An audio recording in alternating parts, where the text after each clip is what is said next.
What is up?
Can you hear me? I can hear you. Dope.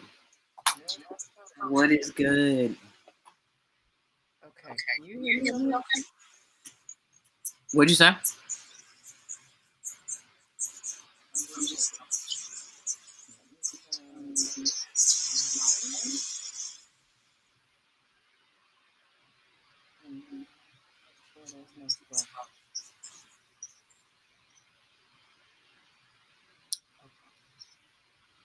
maybe I can still hear. Wait, what'd you say? Okay.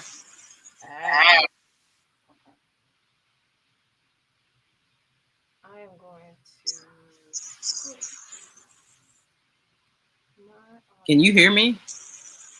Yeah. You sound really low. I could hear you just fine. I just wanted to switch to the built-in microphone just in case. Ah, got you. So then that way there's no echo feedback. Mm. Okay. Because it was getting a little screechy with the podcast mic. That happens every once in a while. Yeah. But I think I'm all good now.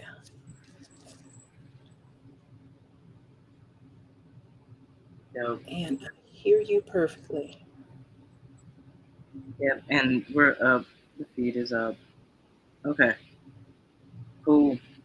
Well, the Baseline Chronicles, episode 2, titled Quarter Waters and Pickles. And this is KB Marion, and of course we got Your girl Erica Switzer, chilling out here in the west suburbs. Chilling might not be the word today. Did you have a busy day? I not quite. Today is my off day where I just said I'm gonna go work out, get a little run in, and that's it. Talk to you about these tunes, and that's it. No other obligations. How was the run? I ain't even trying to cook. What's going on? How you doing? I'm tired of shit. I I did a run yesterday. I did 3 miles on Friday, and then Saturday I did a 5 mile. But the 5 miles was at when it was really hot, which was dumb on my part. So like it zapped me. Yeah. So like I'm still tired from it. And I lifted yesterday afterwards. So when I went to go to sleep, my back immediately, well, not immediately, gradually, eventually sensed up and got inflamed. So I did not sleep well. But the plus side is I was excited because today I recorded the Happy Corner, and now I'm recording the Baseline Chronicles and get to talk music like how I love. So, you know. That's what's up. That's what Yeah. this is going. So before we jump into 1994, is there any music news, anything that, you know, that has popped up recently that has intrigued you or anything like that? Um, in music news, this Missy Busta Sierra fangirl missed Thursday night's epic show Oh, out you didn't here. go? No, I did not go. It is all right. My bestie had to go to the DNC, which appeared to be a slightly better concert. According to those who complain, the Busta Rhymes is doing a little bit too much talking on the tour. I would say after a 35-year career in hip hop, the man can talk as much as he damn wants when he's on that stage and touching that mic. If you paid to come see him, he can do whatever the heck he wants. Hmm. Busta is going to deliver a show, period. Let him go ahead and talk. Let him wax poetic. He should be in your top five anyway.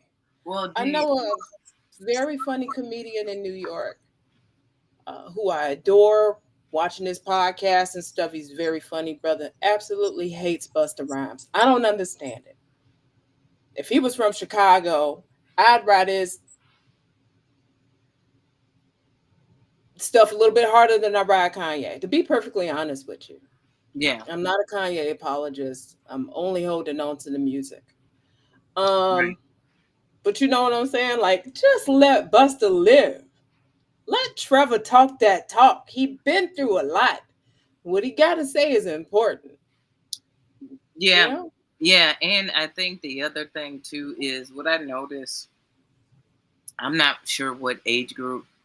It don't even matter what age group is at the show. It's just the people who are chronically online who show who want to show what the show was like.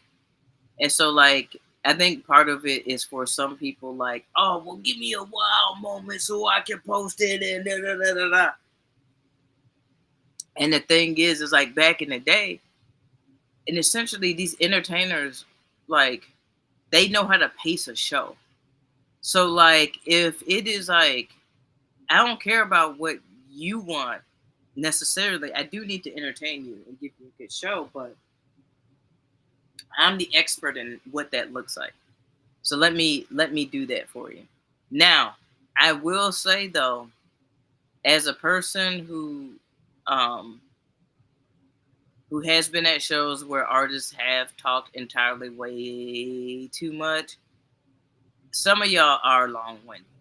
So I wasn't at the show or no, but I've been to shows where I'm looking at the artist like, all right, like you just gave a 20-minute backstory to like a 3-minute song, G. Like, let's wrap this up. Let's get to the song, G. Let's get this going. Like, we don't need this. Like, condense this. Like, I don't mind if you do like a little minute or two here. You're like, hey, I remember working in the studio with blah blah blah. We was, this is a wild one. I want y'all to go back with me. Check this out. Boom. And you go to okay, cool. But if it's like, yo, I remember when I was on the block 1992 and it was like, hey, and then me and my homie, and then 30 minutes later, you still sitting there like, dog, is this a podcast? Is this Drink Champs? Or is this like like what is going on? So I get it, but I didn't hear that. I heard the show was fire. Nice. I'm glad to hear other people have other opinions. Mhm. What have you heard lately that's been going on in music news? Okay, so Queens of the Stone Age just canceled their tour for. I know you're Queens of the Stone Age fan, so that's the reason I was really asking you to see. Yeah.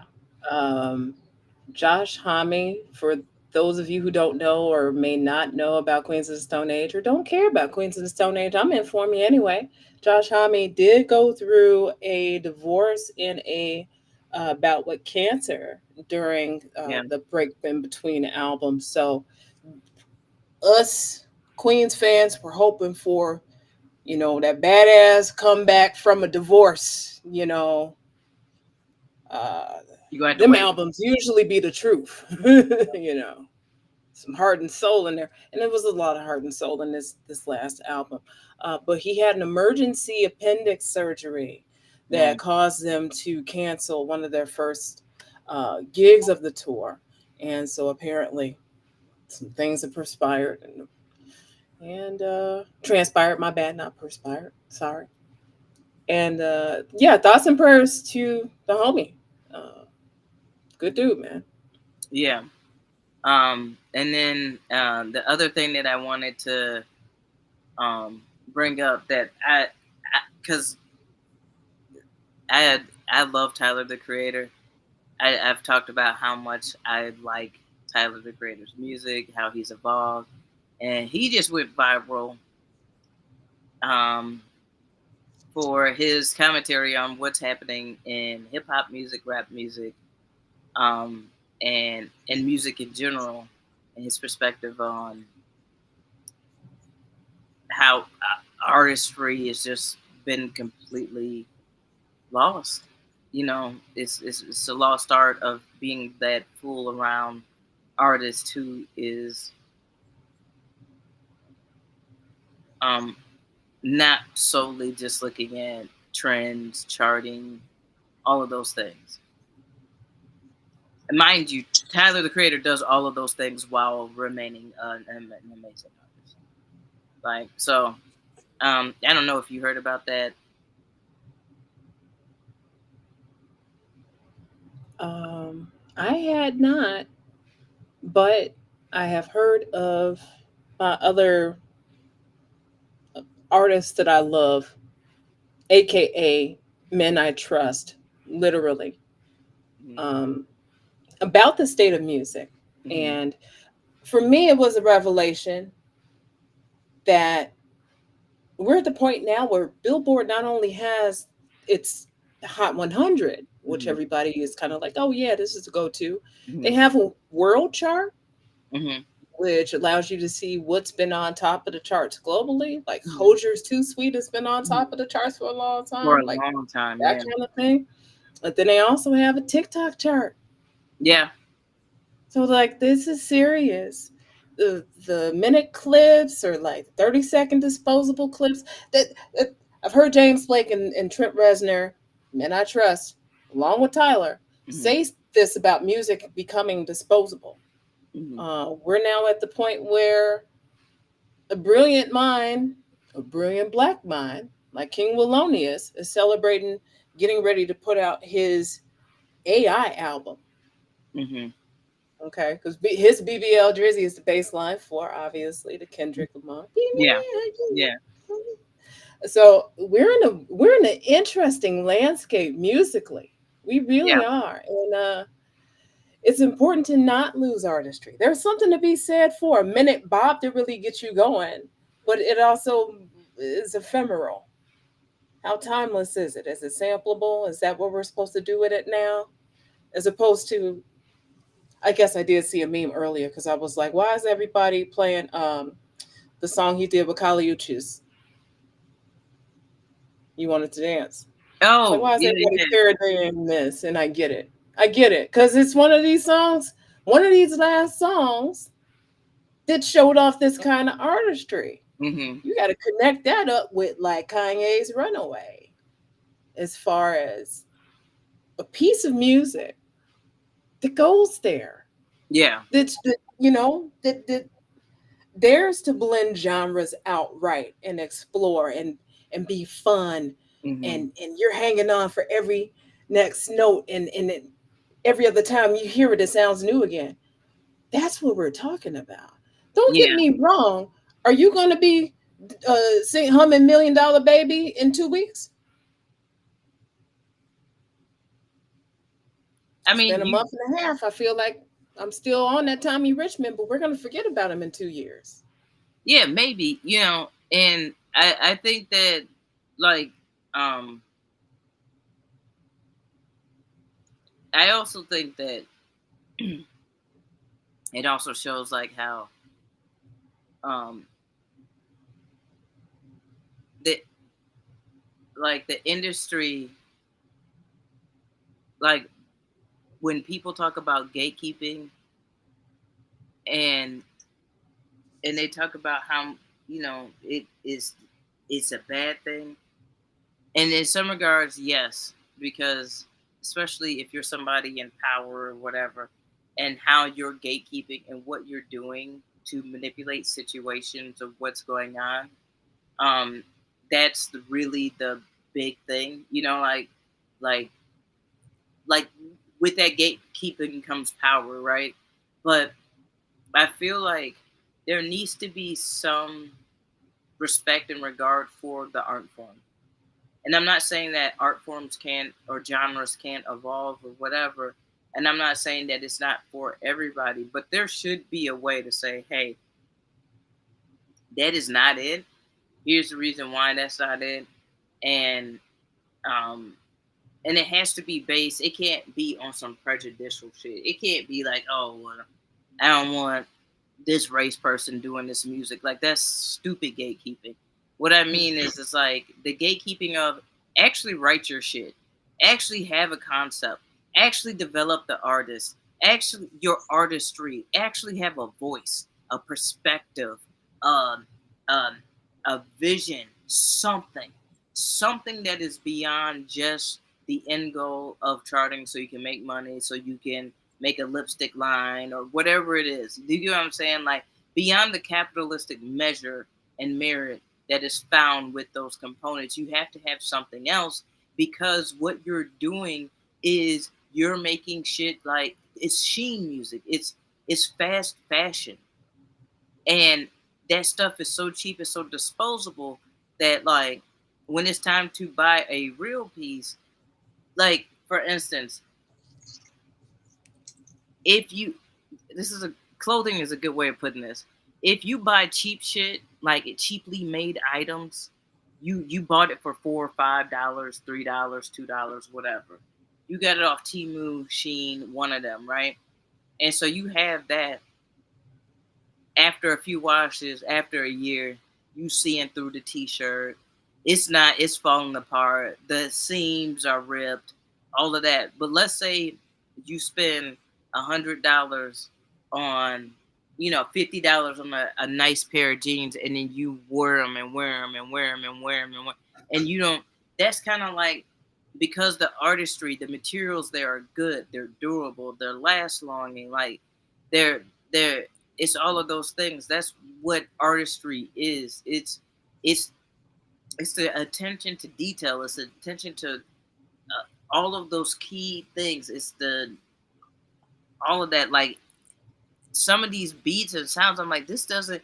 You don't care about artistry so much that you're reusing samples. You're using samples that evoke other songs just so that people think it's that song, so that they'll bop to it, or that it can be put on a certain playlist or woven into a different, mashup or whatever.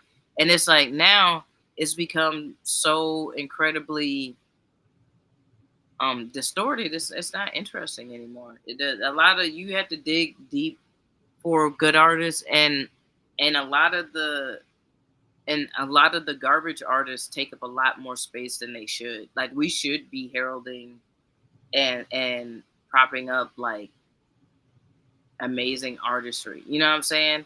And that kind of goes into our larger topic of um the quarter quarter waters and uh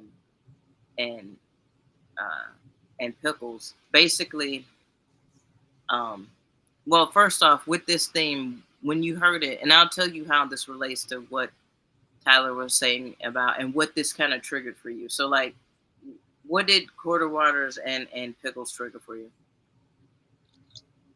Real quick, before we completely jump off of that topic, I did just want to bring up if you can, if we can even get that to not. Ah, there we go. There she is, the poster child for disposable music, y'all. And I try to be very open minded. I try to root for everybody. I root for us. Okay. Let me say this first and foremost. When I see us I'd be about it until with Sexy Red, I was rooting until I realized the until wasn't just a running joke and got super concerned. Y'all, first of all, did y'all see the lift on this Ronald McDonald Red right here? Did y'all see the lift right here? It's separating, baby. Even her wig don't even want to be on her at this point. This is rough.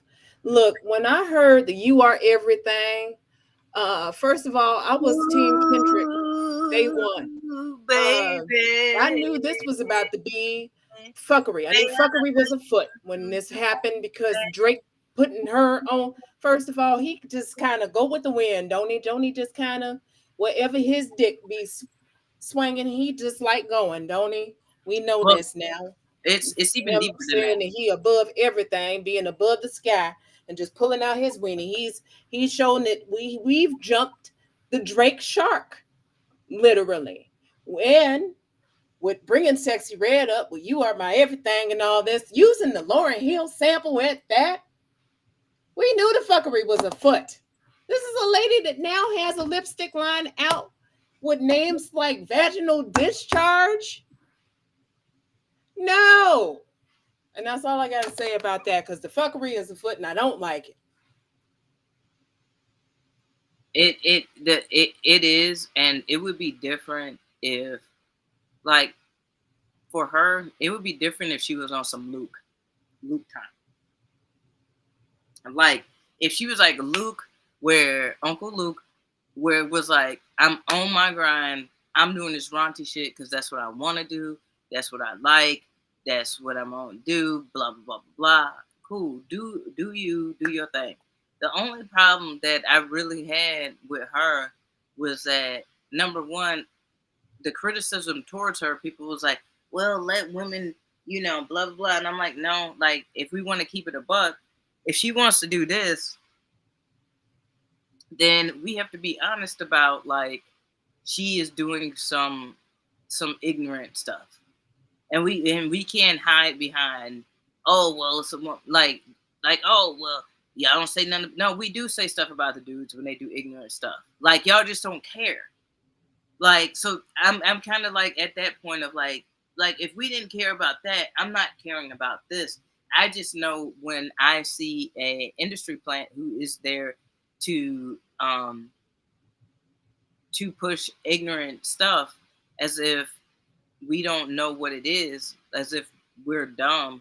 Like, the dude behind her is Lucian Grange, who created Takashi 69, who propped up Takashi 69, who is um well, his son did. His son has his own, like, little label or whatever. I think Sexy Red is on it, Takashi 69. But it's like all these little deplorables. It's very interesting that this dude is the one that's kind of propping him up. He has the backing of UMG.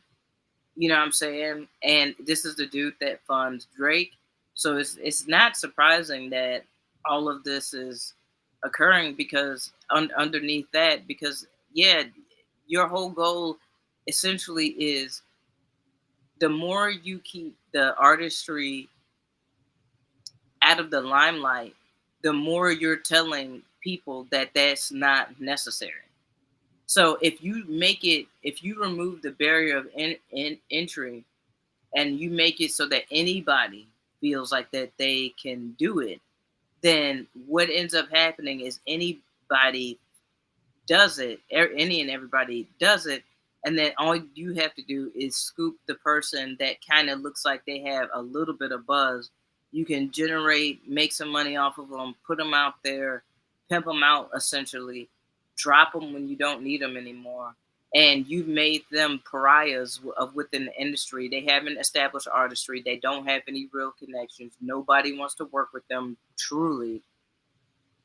And do you get what I'm saying? Like, it's clearly, it's messed up, because, like, it's you're taking truly you're it's an exploitation, and the people who are getting exploited think that they're in on the exploitation, but they don't know how deep the hole goes, and they don't understand how far it becomes that, like, no, like you're getting exploited and tossed to the side. So like, and even if you think that you're making your bag, you're making your, like when people like, yo, well, at least you making her money, da da da. They not making money like that. I guarantee you. I guarantee you they're not making money like that. All that jewelry fake. All of them cars is on lease, and if it is on lease, it's probably leased to their record company for to floss for Instagram for a video or whatever. But a lot of these mugs is broke. Takashi 69 just got filed for bankruptcy, if I'm not mistaken. They have taken everything from that dude. When is the last time you even heard about him? And then what they try to do is switch up. He tried to go the Mexican route, and Mexicans don't play that shit. Like, nah, you over there, G. You've been over there. Don't try to switch up now. So like a lot of this is like it's it's so predatory. You know what I'm saying? Like you and and here's the thing, it's so predatory because even the artists that are artists and good artists, they have to deal with the BS. So just imagine if the label knows that you are lit, that you just a throwaway. Just imagine, like, look at how they got her out here. And But who that's the type nobody of was coming to these shows too. Remember, they started canceling all these gigs. mhm. It's predatory, man. And It's then crazy. and now the real artists have wised up. A lot of real artists are going the Ryan Leslie route, the Russ route, the La Russell route, the, you know what I'm saying? Like, why am I going to sign over and do all this when y'all just going to screw me over anyway? I might as well just. I may not be on Billboard, but I know my bills paid. I know where money come from. I know that what my next tour date is. I know everything. I know my fan base. I'm tapped in. You know what I'm saying? Like at this point, the game keeps showing you how nefarious it is. It's like dating a piece of garbage. You know what I'm saying? And you've seen that he was a piece of garbage to like the last previous people that they've dated, and then you're like, nah, I can change them. Like Kevin Hart said, Hollywood is undefeated. The industry is undefeated. They always gonna get there. Yeah, You know? yeah. Ain't no I can change him. Ain't none of that. That Yeah. don't work like that. And what's sad about it, and what I'm sure we're gonna find when we start talking about the classics that we chose for Quarter Waters and Pickles, is that a lot of these songs from that era had soul. Something this era does not have. When you replace uh everything with fame and fortune and clout and chasing all that, chasing the bag, and you take out artistry, you take out soul, what do you got? Not a thing. Vapid Well, crap, just disposable products, stuff well, that we're not going to remember. so one of the things that I did do with my choices, I did incorporate a couple of new songs, a newer artist, and like they're not new, but the reason why I did is I was like, if what song, what songs, if I were back at that age, but it was now, like, what would be on my quarter and pickles? Quarters and quarter waters and pickles for me is just going to the quickie mart, to the store around the corner to get a bag of chips. This summertime, you hanging out with your friends, you've been playing, you've been having a good time. Your mama said stay out my house. I don't want you to come running in and out my house. Go do something with yourself. You done ate breakfast. Don't eat no. You don't need. If you want something, take the little change from your little blah blah blah and go do that, because lunch isn't for another few hours. So for me, the quarter waters and pickles is about that feeling of like being outside, enjoying life, being able to walk to the store and grab a little something with your friends, you know, walking up to Dairy Queen, or you know what I'm saying? Like it's just that feeling that. And so I did a mix out of my 5 songs. 2 of the songs are newer, but they give that same feel. Like if I were at that age of doing that, what would some more contemporary songs be? So I got a couple of those in there. Yeah, and before we well, so the reason why I wanted to talk about what made you what it that title triggered in you, Quarter Waters and Pickles, is because you said, "Oh, there was so much good music that came out in 1994," and so did that just transport you back to that year? Yeah, it took me there in a big way. 1994 for me, if I'm going to be really honest, was I used to like when I was teaching, I used to like telling my students, especially the sixth and seventh graders, I feel like you all have one foot in and one foot out.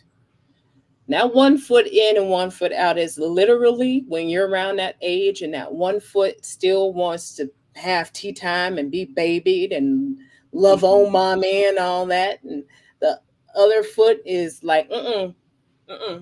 When I get to the block that the school's at, I want you to drive away. Like, Yeah, it's when you start becoming more of you, more of the person you become as an adult. So, 94 for me was definitely one of those definitive years. It was also a year where I'm just looking through a Google list of albums that came out that year, and I found hit after hit after hit after hit after hit. yeah. Between 92 and like 96 is some of the best music. Shit, I'll even give 97. Like some of the like that 5 year span of 92 to 97 is some of the best music in. I I don't know. I don't even think it's just the Gen X, or I don't even think it's a generational thing, because I know younger generations are listening to that era right now. Like that era is really trending with the younger generations. Like Gen Z and Alpha. So like, and it's probably because of the parents, grandparents listen to it or whatever. But it is. I thought it was gonna be like, damn, y'all not gonna know any of this, and they're actually reaching back, which is really cool. So, what were some I of the albums or some of the songs that like were really, really? Because I actually looked up that year. I was like, what was happening in music? And then I looked as well, and I was like, oh yeah, there was a lot going on, a lot. It's insane. I'm not going to start what's on my shirt because that's a little bit too obvious. But Tori Amos, Under the Pink, Soundgarden, Super Unknown, Alice in Chains, Dirt, Green then the Day, Downward Spiral. R. yeah, Kelly's 12 play actually is that 93 or 94? I I think forget. that's 90. I think 12 plays 93. Yeah, it just on and on, which is powerful. Let me just pull it up just to be sure. Jeff Buckley's Grace Hmm. that just hit its 30th anniversary. One of the definitive albums for me that I said should be in every American household, right next to Thriller and Pink Floyd The Wall Mm. and Stevie Wonder songs in the Key of Life. That should be your top five in every American household. But Aphex Twin, Green Day, Dookie, Dookie came out. Beastie Boys, Ill Communication, Portishead, Dummy. Come on. Nas, Illmatic, TLC, Crazy Sexy Cool. Ready to Die, Notorious B.I.G., Vitology, Pearl Jam, Mellow Gold, Beck, Monster, REM. Another one for me and for Ooh, our peoples from the UK, the Holy Bible, Manic Street Preachers. That I goes was about to hard. go to the UK as well. Prodigy, the Prodigy, music for the jilted generation. Like that, yeah, that is not on my list. I did not get into Prodigy until like 90, probably like 97, 98, and then went back and listened to, and I actually, honestly, the stuff that came out a little bit after that album, the jilted generation is probably one of, they they knocked that, I think, out the park, to be quite honest. Yeah. They really did. I thought that was better than what actually broke through on the mainstream a few years later. But yeah. Yeah, that's an excellent album. I'm partial to the album that follows that up. When we get to 97, 98, Fat of the Land is Hmm. one of my personal favorites from their discography. But they don't miss on studio albums. Yeah. However, concert wise, worst show I've ever been to. Yeah, that's what I've heard about the Prodigy is that their shows kind of suck. So their shows suck. Bore Dookie, like boo, like God rest Keith Flint's soul. The man was a dynamic frontman, performer, uh, integral part of Prodigy and their sound, especially in the '90s, early 2000s. Hmm. But at the Congress Theater, which is already extremely decrepit, is 972 years old. It looks Hmm. it. Right now, they're refacing it for the umpteenth time, Yeah, how's that? but the sound was not participating with us. Prodigy was about 2 hours late. Hmm. The DJ that was on before them was allegedly Tyga, and I refuse to believe that Tyga allowed himself to drone for 90 minutes of that 2 hour set. It was painful. Um, yeah. And then that night I wound up almost having to throw humble hands to a chick who was not treating one of my male friends right. So Mm. I Prodigy, great uh, band. Don't go see them live. Bad Religion, Stranger Than Fiction came out in '94. Um, there was something else that I saw. Takao, Method Man, came out in '94 because that's on. All right, so yeah, there. I mean, '94 is yeah. It's just this list is just ridiculous.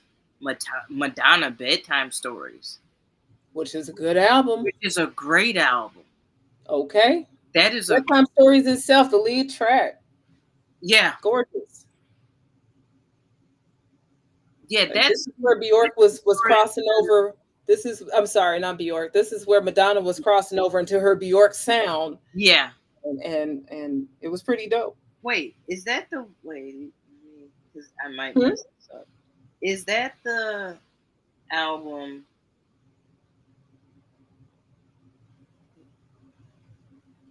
Um. I really do love how Grace is showing up at like the top of that. But yeah. Uh, if I'm not mistaken, hold on, is William Orbit one of the dudes on that one? Because the sound on that is very electronic for her. Um, so Okay, Sister I'm not. All Nelly right, Hooper. all right, all right. So this is all right because I was like, I know if I say this wrong, I was gonna be mad at myself, but I'm actually, I yeah, actually am right. I was like, this is the album that I was like, it's kind of her almost R&B ish. So like, it is Babyface and Dallas Austin who did a lot of the production work and producing on that album. I was just making sure that that was the album. I couldn't remember, but I was like, Yeah. I'm pretty sure because I that's like one of the Madonna albums I actually really liked. Like that is the album that I was like, oh, you're not cheesy. Because her previous album I felt was kind of corny. It was when like Mhm. because do you get what I'm saying? Because it was Yeah. like during that era of when every pop star had to have the song like, oh, I'm changing the world with this song. Do you get what I'm saying? Like she had fallen into that, and Yeah. then bedtime stories, she got out of that. She was coming out of it because Madonna, see, this is the thing. Kids today won't even know how bold and brave Madonna was back in them days. I don't know if we could say brave. We could say brave considering what's going on today. It's super controversial she was and how she rode those waves. From even the like a virgin days. I Mhm. remember one of my first Halloweens being dressed up as Madonna. But anyway, um, she had just come off of the erotica controversy in 91, 92 with that very With explicit the sex book. coffee. Yeah, the sex book, that very explicit coffee book, and all that. So bedtime stories was actually taken out a step further, and I love it. Just like I said, that title track, Bjork, Nelly DeVries. I'm sorry, Nelly Hooper, Marcus DeVries. It's edgy, icy, trancy. Reminds me of my Thoughtin days. Really I does. When I was out there clubbing in them streets, reminds yeah, me of I had being. flip flopped erotica and bedtime stories because what I was thinking about was the album Like a Prayer, where it was very heavily um like it was just abs. It don't get me wrong, it's a good pop album, but it's like, have you seen Get 'Em to the Greek? Yes, I love that movie. It's one of my favorites. One of my favorite movies. I love that movie. But like when he does the song about like kids in Africa and all of that, and they're like, "You're going." That's where she was headed, G. Like she was really headed down there. And then that I was so young, the erotica totally missed that. But bedtime stories, because Take a Bow was, I love that song. And bedtime stories is a great song. So like that was, I was like, oh, this is all right. This is cool. Erotica was probably too adult, so I probably didn't. It didn't catch my radar, and until I was older, and that's the reason why I thought it was after bedtime stories. But no, like she was going down that, and she ended up there. She did end up doing the Russell Brand from Get 'Em to the Greek, but it was later in her career. But she's always like been on that edge of almost cringe. You know what I'm saying? Like, and for me, Like a Prayer, great song and all of that. But when you listen to that entire album in the context of the time of what was going on and the video and it was a little, yeah, you know, yeah. Hmm. It was a little cringe. Quite. It was a little, and I'm not saying that as like looking back and being like, oh, that's cringe. Like at the time, I was like,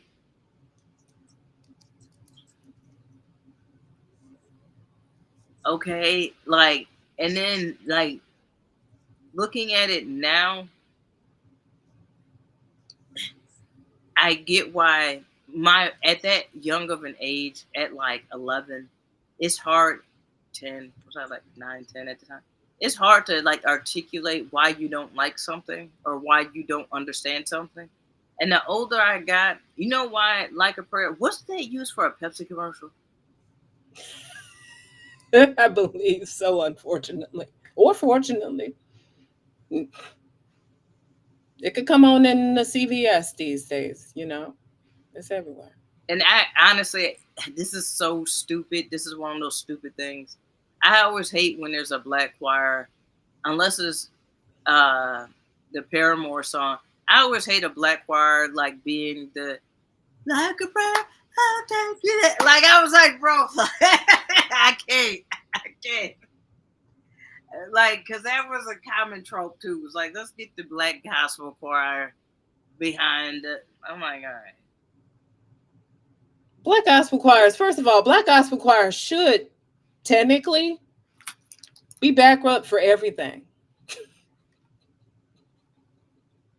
Technically, they should. Wouldn't you just love it if you came home from work after a hard day and you had, hey, KB, hey, KB, you know, some folks like really geeked up to see you? Or wouldn't you like it when, you know, you come home for a hard Erica, workout like that, right? Like you did?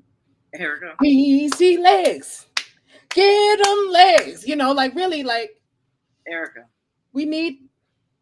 I'm sorry, I Erica, can't. Madonna don't get no pass. You're right. Erica. Look at, look closely at the screen. Hell no, I don't want to come home to that. No, no.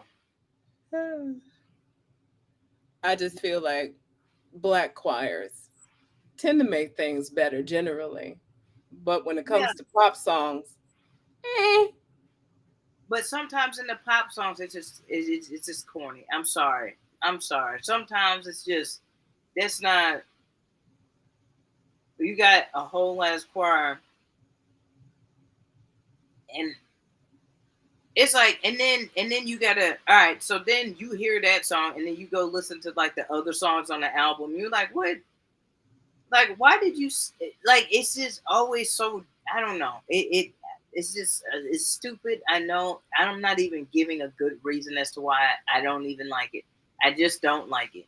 They're like parsley on your plate. It got to be deep, I guess. Like sometimes it ain't even got to be deep, I guess. Like I just don't like it. Like They like parsley just sitting there on the plate. If they ain't part of the dish, then why are they taking up yeah, space? Right, I get you. I get you.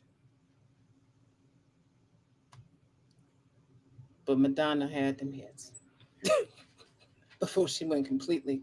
but bedtime stories is fire. That's a great album. Oh yeah. Great album.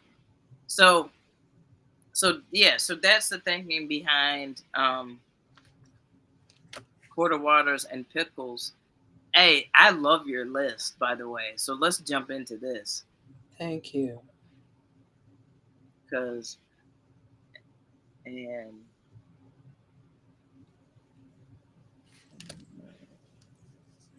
and actually,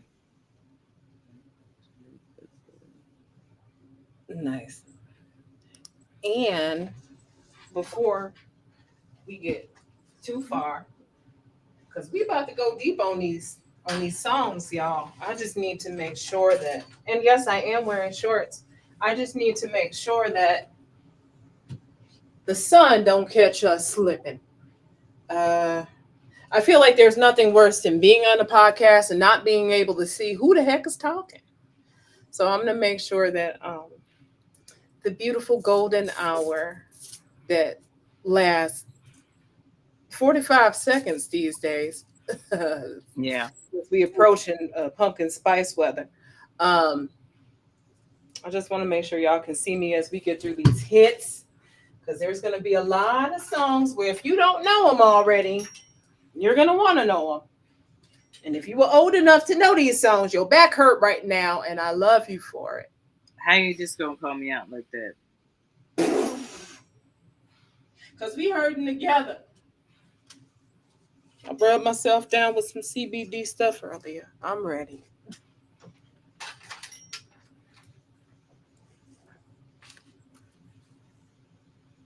All right.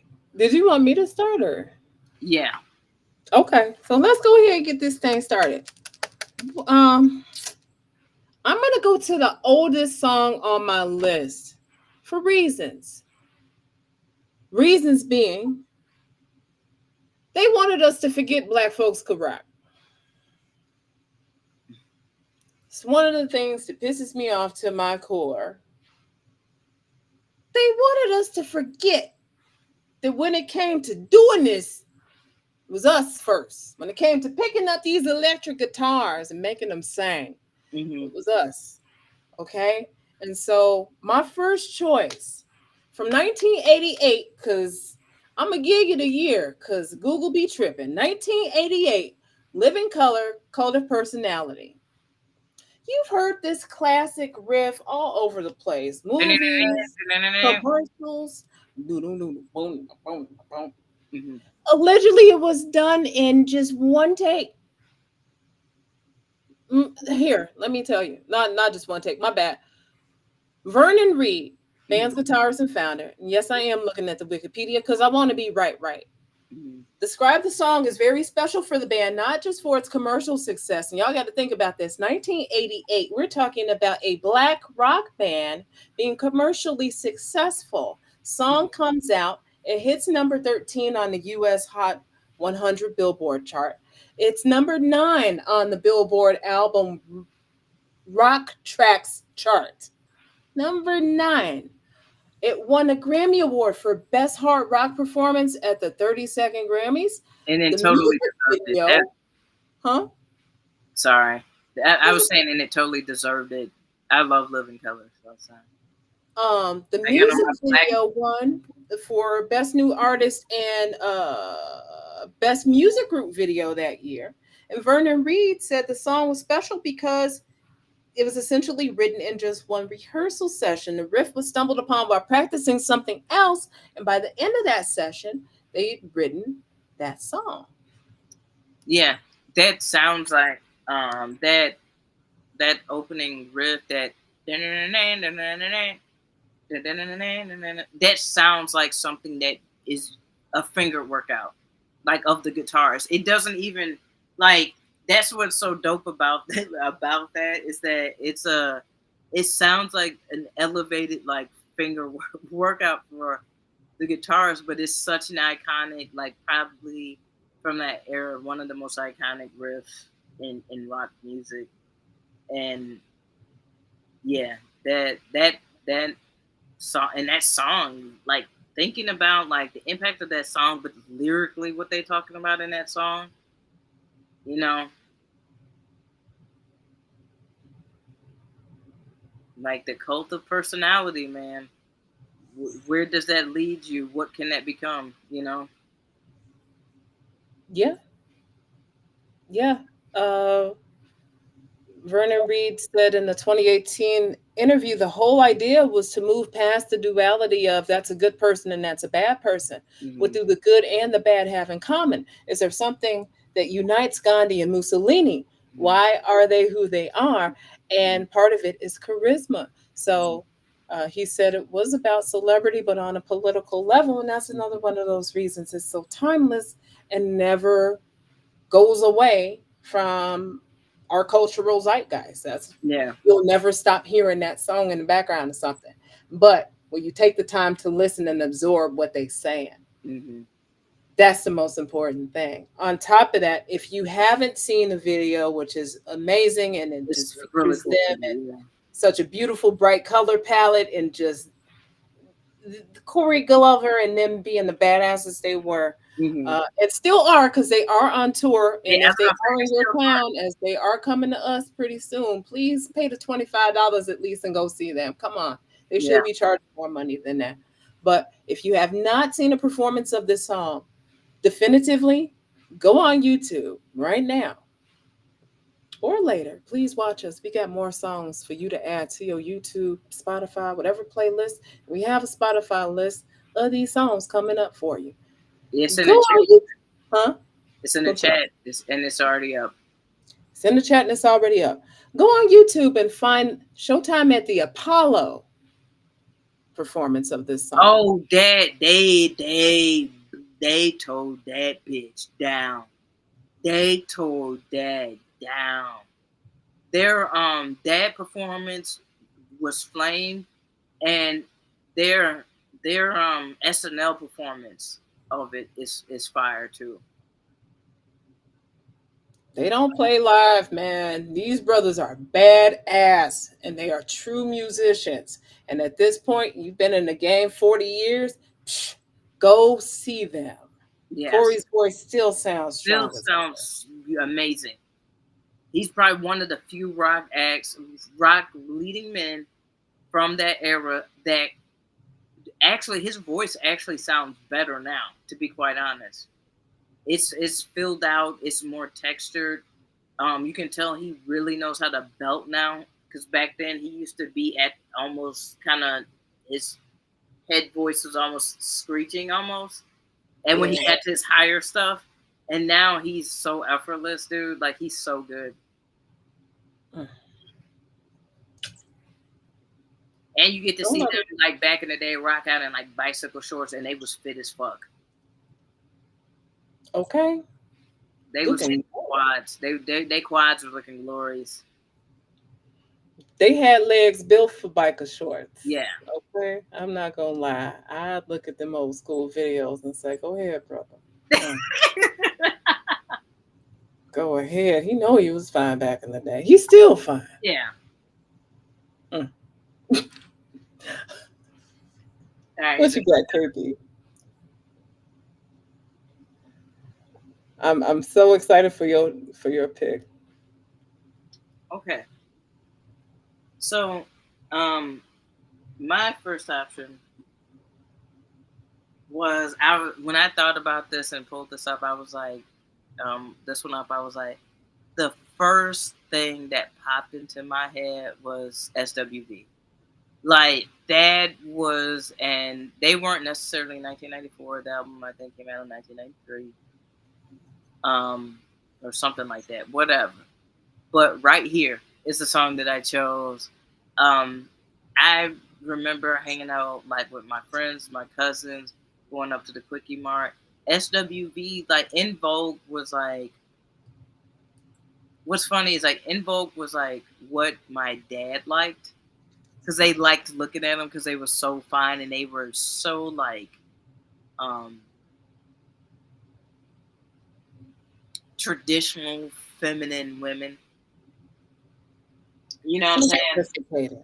So sophisticated and but um and then you had SWV who was like that dope, pretty, around the way girl that would like sing at church, but like she was kicking it with the cool boys, all the you know what I'm saying, like, and that's what I love about SWV is like they were the culmination of all the to me all the girl groups in one group.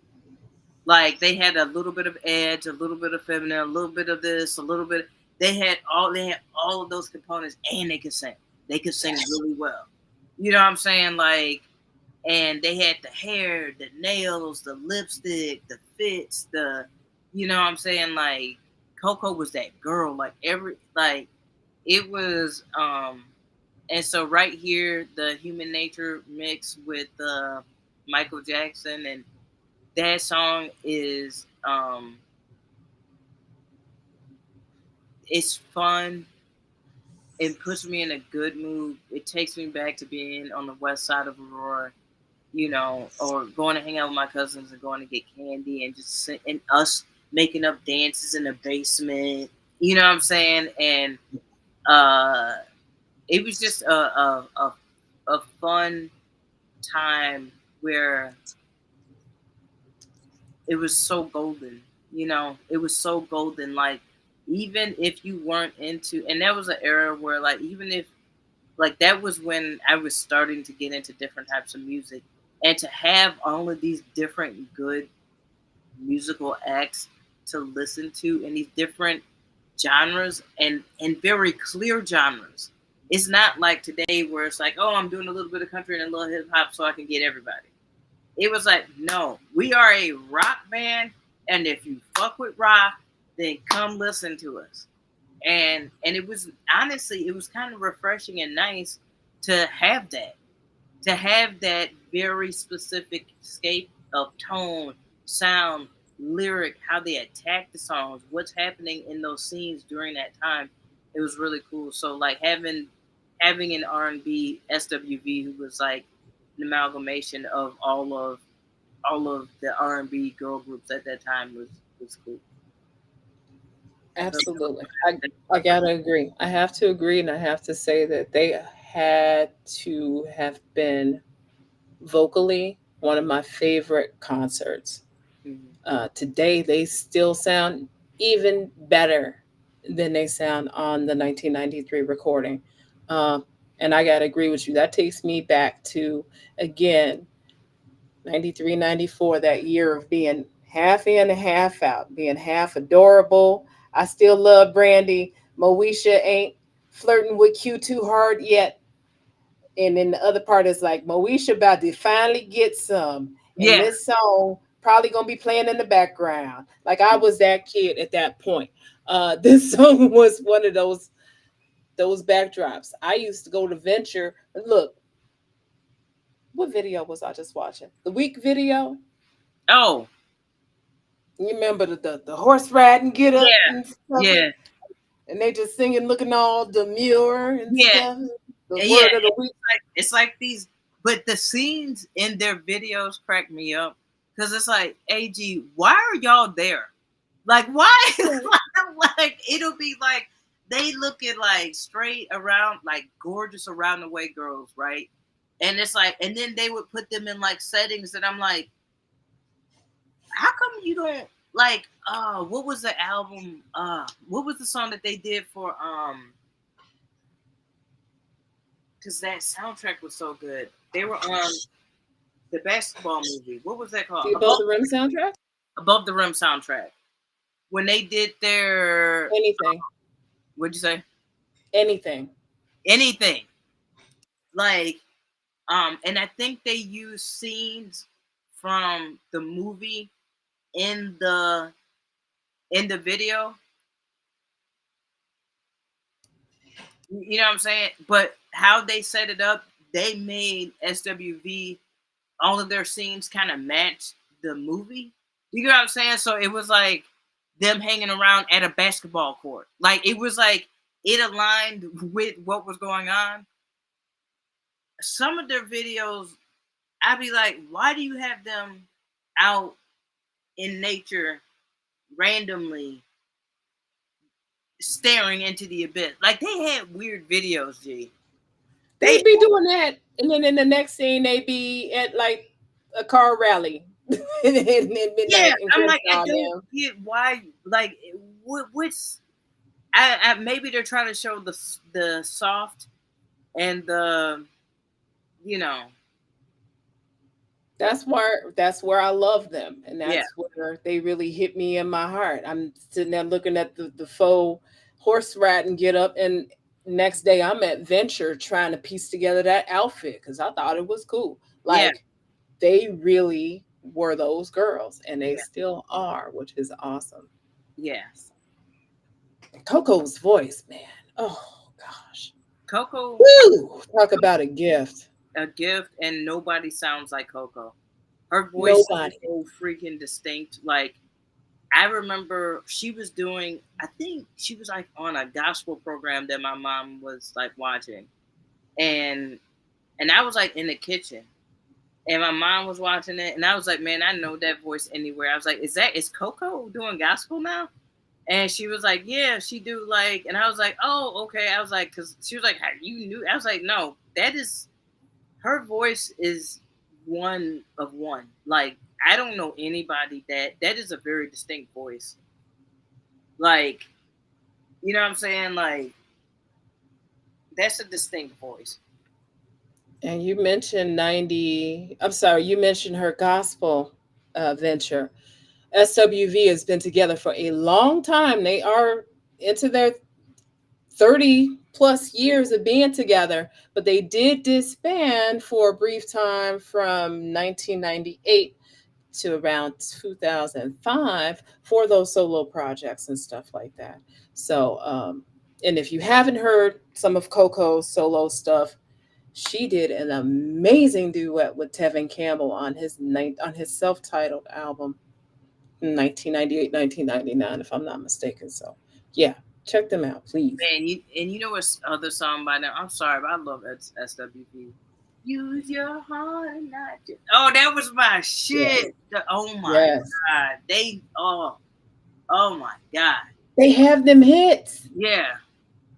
That's why when you go to that show, is an hour and a half straight of them hits. You realize they got whole albums that we used to be like, not a skippable track. And the thing, Next thing you know, you singing, you're always on my mind. Hey, oh, word for word. their albums, no lie, they're like one of those acts that they was popping, like their first albums were popping, and then like if you grew up with them and you continue to listen, their albums grew up with you. They never sound like there's something about them, unlike a TLC, that doesn't sound dated. Even their first album, Yeah. like because of how their vocal production and harmonies, the fact that I don't know if they wrote their stuff or what, but whoever was behind it did a great job. If it was them, they did a great job of making songs that resonated, transcended generationally when it came out. Like I could listen to them, but my older cousins listened to them, and then my parents didn't mind having them on. Yep. You know what I'm saying? Like, Yep. They're so one of those groups yeah, that brought us all together, that we all found that common love for. Brian Alexander Morgan, the writer behind the song Weak and a lot of their other classics, is one of the mainstays from album to album, and even worked on Hot Cocoa solo album from 1999. So he's responsible for Rain, Release Some Tension from 1997. He's responsible for three songs on New Beginning from 96. He's he's responsible for a lot of that sound from the mid 90s for them. So No, salute to him. Yes. salute. Yeah. Well, speaking of, because I think I'm on a go here. Speaking of gospel to dance floor, Mm, or gospel stirrings, because there's nothing like the fact that a good gospel voice will either take you to church or to the bedroom, and sometimes both in the same line. I want to go ahead and turn my attention to one of my favorite genres of music, house, and the song Brighter Days mm, by Cashmere featuring Dajé. And distinctively, this underground remix. This is a definitive version that you might have heard on WGCI and B96 mixes back in mhm, 1992, 93. This was a song for me, which was Quarter Waters and Pickles in Maywood, 1992, in the driveway with the Walker family, learning the dances, doing the switchboard for the first time, learning that, doing footwork. Because this song, boy, that yeah. energy in it, that 4/4, that's just steady, that Chicago house vibe. Yeah, you got on your Uh, Reebok classics and shit. But okay, somebody holding your shirt while you do it and shit. Just but what? Say what now? You know I'm not. I got two left feet, but this chair, I look like I'm. Boy, I tear a mug your up. your your hand ain't going the right way yet. You got to get the. Oh, I'm gonna get there. It's been a while. It's been about 25 years since I was able to do it all coordinated correctly. Like the last time you might have tried doing that kid and play with the leg, jump over the leg. Yeah, there's a lot of face plants in that driveway, let's say. A lot of face plants. But we was dancing our butts off to Brighter Days. First of all, what is she even talking about? We don't know, but she's singing her ass off. And Yeah, she's telling you, can you hear me? Hear me? Hear me, over, over, over. Yes, we hear you, boo, loud and clear. You are making a stirring happen in my soul and my feet, and I love it. Like, it's one of my favorite songs. You play it right now. I just, for no reason. just start. Mm-mm. Look like I'm laving in an Amish furniture shop, but in my heart, I'm juking. You know what I'm saying? It has that start with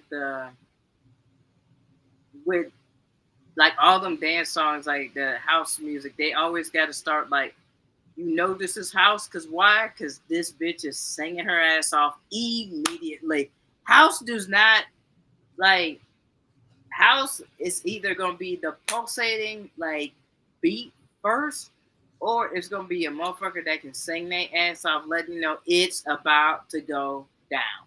Like Okay.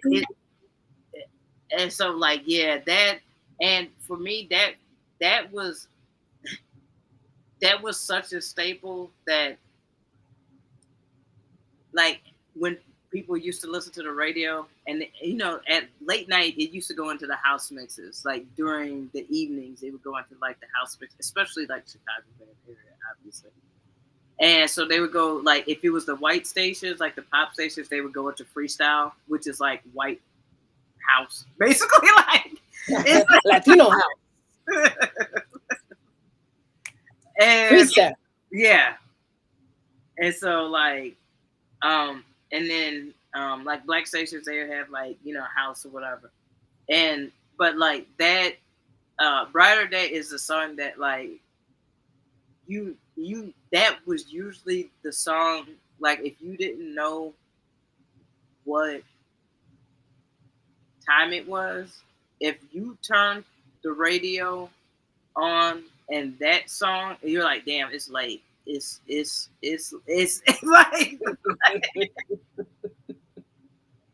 It's true. like It's that. That was like once the freestyle house came on in this like on the radio, it was like, oh yeah, it's past 8 o'clock. It's past 9 o'clock.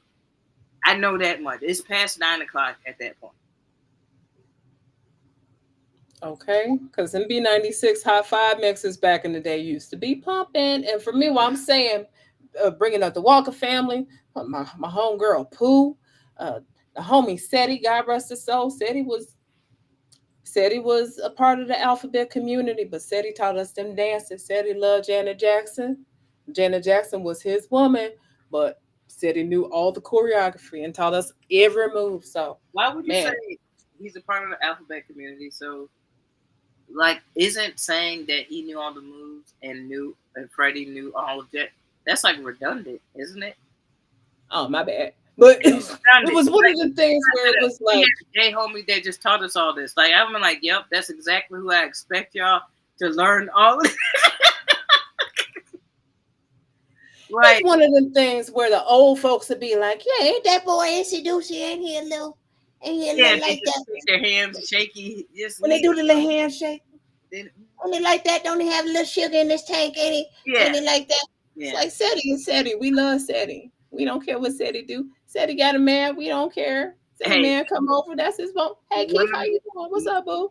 one of my ex's parents, and he thought he was saying it low because like we weren't out or whatever, and he goes, yeah, and so like he was like I was talking to her mom, but we were walking ahead, but like I was kind of hearing their conversation, and he was like talking to her. He was like, "Oh yeah, she's cool, but she's a little like about me, like." Mm, she. And I was like, "Bro, like I didn't even, I couldn't even hear his hand waving, and I knew exactly what he was doing, just because that is the old school black people like." They gay, right? This little handshake is universal. But yeah, that's my cut. And hey, it's our music. It's Yeah, Chicago. It's cultural. It's a feeling. Uh, for our generation to be the one immediately after the start of the house generation, like that and percolator, part of us. yeah, it is. Time for the percolator. Hey, More Lathan, more Lathan.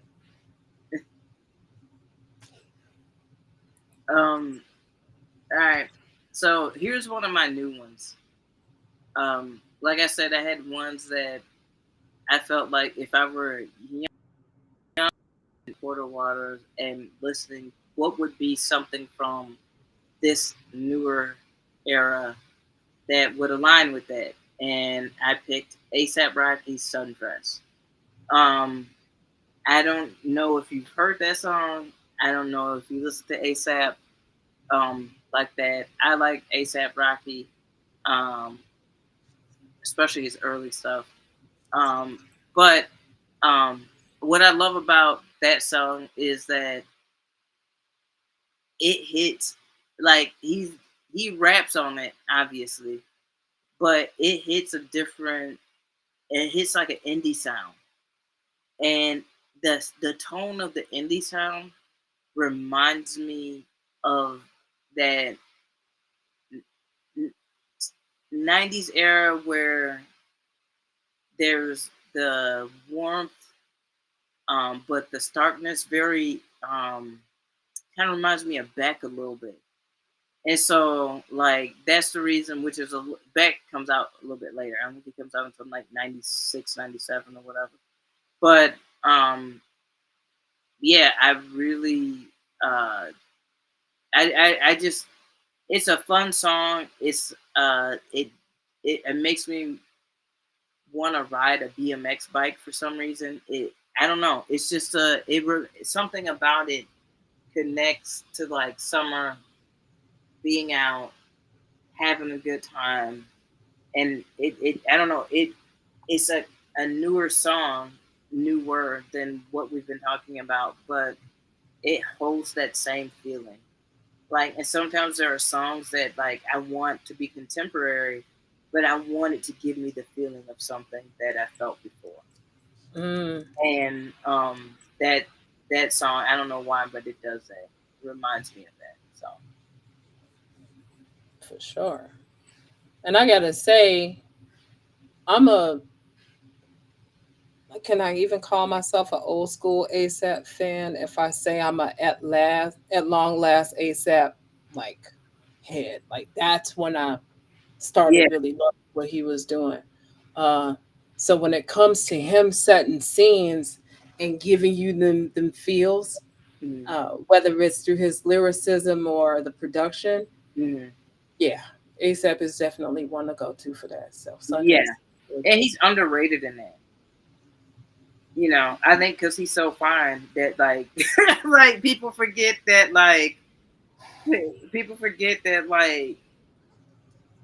if you really listen to what he brought to a lot of sounds, he if ASAP had consistently just kept making music, which is not what he wanted to do. He went to fashion school. He went to art school. Then, you know, I think that he would have been so incredibly more revered than he is. I think he gets his flowers, but I think he deserves a little bit more. If you really listen to his album, some of the sounds and stuff that he was doing, he was pushing it a little bit, you know, around the time where you wouldn't have expected him to do the stuff that he was doing. So yeah, that's my other pick. Excellent. I love me some ASAP. Bless him. Well, baby mama slash fiance, if she's any influence, we'll be seeing them next albums coming out around the time baby number 4 come out. I don't know. Like I think they're gonna have a whole family before we get I any think more he's supposed to be magnum dropping than not. one of them. I know he pushed his date back, but I think he's supposed to be dropping this year. Okay. Fingers crossed. Hmm. Something. We need I something. hope so. I like ASAP.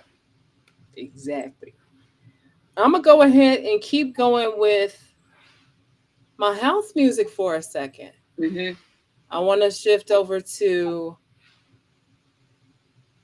a classic from 1991 that's got. Oh, sorry. I know which one you're talking about. Yeah, go ahead. I want to shift over to this classic from 91 that's got such a crazy repeatability factor, such an infectious spot. Hmm. Um, and it's a girl's name. You know this song. You know why it's popular. The yeah, yeah song. Nunu, Liddell Townsend.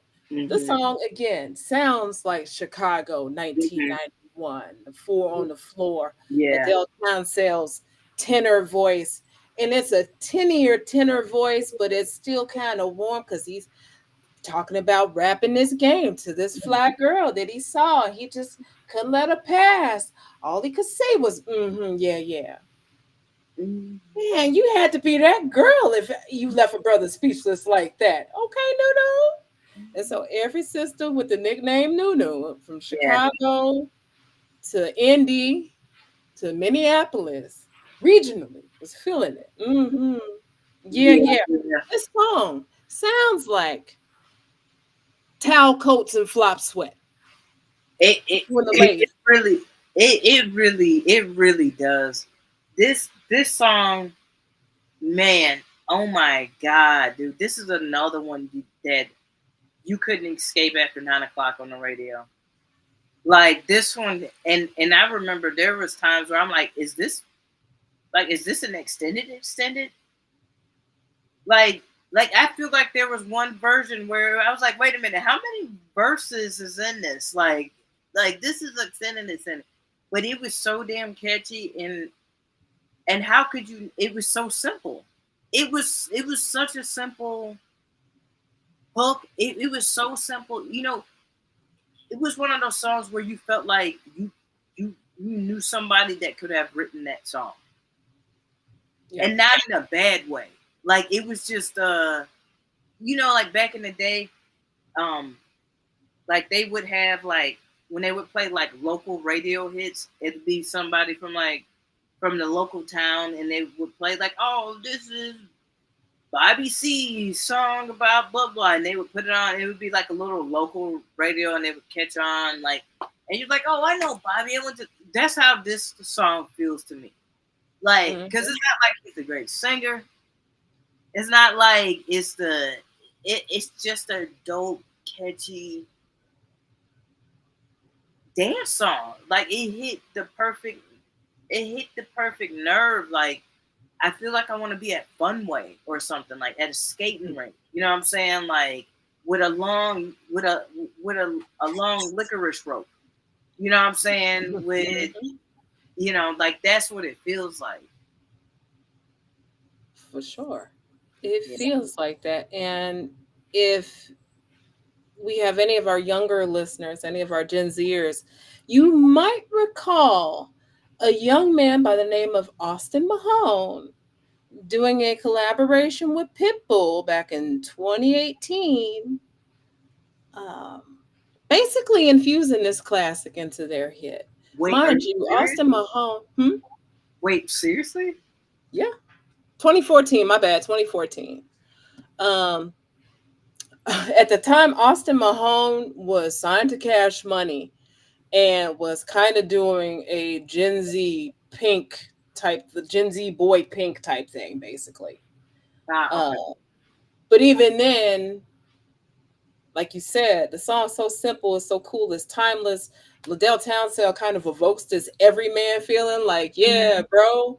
bro sang that song. Like, bro want to back to that song. You can have that song in your headphones and get the gumption up to ask that woman out. For real. We mean that kind of cool simplicity that anybody Mhm. could have written it. Not Booty Hole Brown.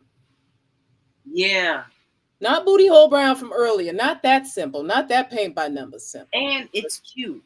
The song is cute. It's like, and not in a lame or corny way. Like, it's not corny like I'm blue, but no, it's not corny like what's his name? I don't even mean to shade him because I don't mind him. It's just Jack Harlow. You know how Mm, Jack Harlow kind of has that, like, kind of every dude about him. You know yeah. what I'm saying? Yeah. Like that. Let me find somebody black or somebody who's more. What I mean is like when Jack Harlow does that, his songs or whatever, it's trying to give off this feel, but Yes. it's not as authentic as this. Like, like this, like Nunu. That song sounds like I said. It sounds like you know this dude. Like, and he's not a bad dude. He's not a dick. He's not a. It's like he's that every like. It's so relatable how the song is written. He doesn't oversing it. He doesn't ad lib it out. You know what I'm saying? Like it is a straight up. It's like the first hip hop song. Like it's like Slick Rick almost. Like with the first storytelling song. Like where it's like, here's the story. Here's the simple chorus. All right, let me tell you some more about the story. Do you get what I'm saying? Like it's not. Yeah. I feel like I'm talking over you, but yeah, that's the relatability. Like that's why it's so weird that somebody would try to redo that song is because you're right. It has that every. He sounds like every man, like one of your homeboys. You know. Exactly. And shout out to them boys MTF for the production. Because everything says Liddell Townsend featuring MTF. They were the guys that helped produce that beautiful house track in the background. And maybe they were the ones lending those angelic backing vocals. Gotta say that. You remember them backing him up? Boom, Yeah. boom. Yeah. Refreshing. Yeah. It's like a cold Sprite on a summer day. Love that. Yeah. I didn't know that that was sampled. or interpolated or whatever. That's that that that's that's an interesting one. So it's safe to say that I guess it didn't do well. How did that song do well? Yeah, how did that song do? I The know regionally it was a hit because um, I'm talking about it as a girl who bought that yellow single. If you remember that single, the single was yellow. Nunu reached number one on the U.S. Hot Dance Music slash Maxi Singles chart. So there was a lot of different versions of it, KB. And number two on the U.S. Hot Dance Music slash Club Play chart. It was number 26 on the Billboard Hot 100 and 44 on the U.S. Hot Hip Hop and R&B Singles. So it was pretty popular at the time. Um, and the Austin Mahone song in 2014 is called Yeah. They basically just I heavily was sampled actually to it. listening to the his version, the Austin Holmes, because I just wanted to hear it. Wow, hated it. Um, They tried it. They tried it. It says it's got the influences of Chicago house, hip hop, and Latin music. You can't freestyle that. That's a house classic. You can't freestyle it. Dale, come on, man. Not, like, nah, nah, Pitbull. I'm sorry, and you should have stopped him, Pitbull. You should have been like, hey, homie. And listening to it, he didn't even interpolate it. He straight up just used the same like, bro, like you didn't even interpolate the song. Like that's a I'm sorry, but there are certain songs. This sounds so fucked up to say this about this specific song, because a lot of people may not even know what song we're talking about. But that's such a that's a song that like that's like CC Peniston, where it was like you didn't know that it was gonna be a hit, but it ended up being a hit. It's Right. like it's just such a simple everyday song, like an everyday feeling experience that I'm like, bro, just write you a new song. Like, why are you sitting up here like G'ing a song that is like in every like go write you could write a similar you could write something with that feel. That's just kind of wild, and that just pissed me off because that Nunu is a classic, and then I just had to hear Austin Mahone just dry singing. We didn't ask for the Gen Z reboot, but they gave it to us. No, that buddy had no swag. All right, he don't. I'm sorry. I know this is we uplift music here, but that ain't it. I'm sorry, G. You listen to it so you don't have to. Yeah, I'm just letting y'all know. Don't even y'all ain't even gotta. Hey, KB is what's the um what's the what's it out of five mics? What was the source? Used to be like out of five mics. Hey, that remake of Nunu. Hey, zero mics, Chief. Now we know what happened to Austin Mahone. Don't you ever. He turned new doo into doo doo. So there we are. And now he bye bye. Like we don't even hear about Buddy no more. He's dude, you so trash that a hit song didn't even help you get a hit song. Yeah, in October 2020, he announced he was joining OnlyFans. So we know that them residuals dried up. He out there selling bussy. A pussy. Wait, wait. Austin Mahone or Lindell? Austin. Oh, okay, that sounds right. Austin, you out here selling pussy. Well, get it how you live it, bro. He has a, oh Lord, hold on. After that 2020 update, in 2023, he collaborated with Fueled by 808, Kid Rock, and Jimmy Allen. Uh, And he also announced a new album, A Lone Star Story, So he trying including to the go album's country. lead single, Country, spelled with a K and a U, and you fill the Yo, rest out. yo, yo. Hey, So he up there selling country pussy. Austin Mahone, like whatever wave I gotta ride, I'm about to ride whatever wave I gotta do. How was Buddy? How did you jump from dance music to pop music to country music to OnlyFans? You selling bussy, like, bro? Pick a lane, Chief. Pick a lane. The He out problem there is trying to get it he don't stick each with and every nothing. way. He don't stick with nothing. He don't stick with nothing. Shout out to Liddell Townsend. You know who ain't selling bussy? Liddell and MTL. Okay. Get that Um, man, run that man all his residuals. Give him all his sample money. Don't yeah. play. All right. Um, my next one is "I'll Be There for You." You're all I need. Method Man and Mary J. Blige. Gee, I this is a song I if this come on like on one of my playlists or something, I gotta wait till it finish. It's one of them. This video, this I remember this was a song that me and my brother both at the same time liked when it came out, which was rare because we had different tastes. But like the video was dope. You know, you got Method Man looking crazy, Mary J. Blige in this in the height of the queen of hip hop soul.